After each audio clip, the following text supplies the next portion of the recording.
பிள்ளைகள் செய்கிற தவறு என்ன அப்படின்னு சொன்னால், சிலருக்கு தங்களுடைய வாழ்க்கையில் நிறைய நேரத்தை கொடுத்துட்றாங்க.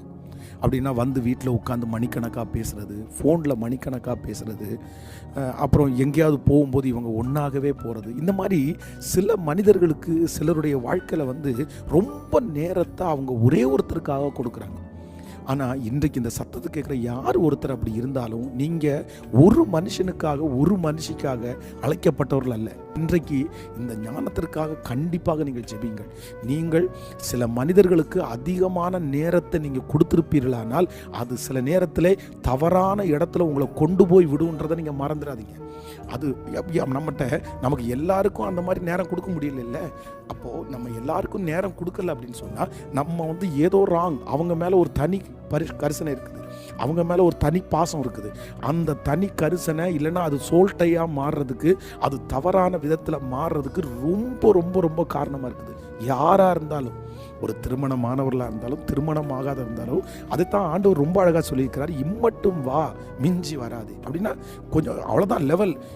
இன்றைக்கி நீங்கள் கண்டிப்பாக இதுக்காக நீங்கள் ஜெபிக்கணும். ஏன்னா யாருக்குமே உங்கள் லைஃப்பில் ரொம்ப இடம் கொடுக்காதீங்க, ரொம்ப நேரம் கொடுக்காதீங்க. ஆண்டவருடைய பிள்ளைகளே, உங்கள் ரிலேஷன்ஷிப் சரியாக இருக்கலாம், நீங்கள் ரொம்ப நல்லவங்களாக இருக்கலாம்.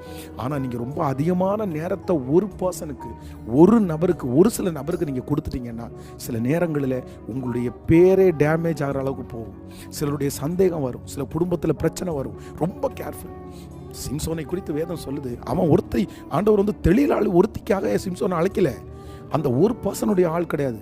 சிம்சோன் அந்த அந்த தேசத்துக்கே ரட்சிப்பானவன், லட்சங்களுக்கு அவன் ஆசீர்வாதமானவன். ஆனால் என்னன்னா, அந்த தெளிலாள் என்கிற ஒரு மனுஷிக்கு அவனுடைய வாழ்க்கையில் ரொம்ப நேரத்தை கொடுக்குறான் பாருங்க. அந்த நேரத்தை அந்த லேடிக்கு கொடுத்ததுனாலே அவளுடைய வாழ்க்கை ஒன்றும் இல்லாமல் போச்சு.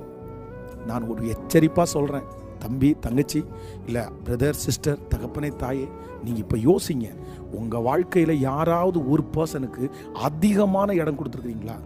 ரொம்ப நேரம் அவங்க உங்கள்கிட்ட இது பண்ணிருக்காங்களா? இன்னையோட கட் பண்ணுங்க.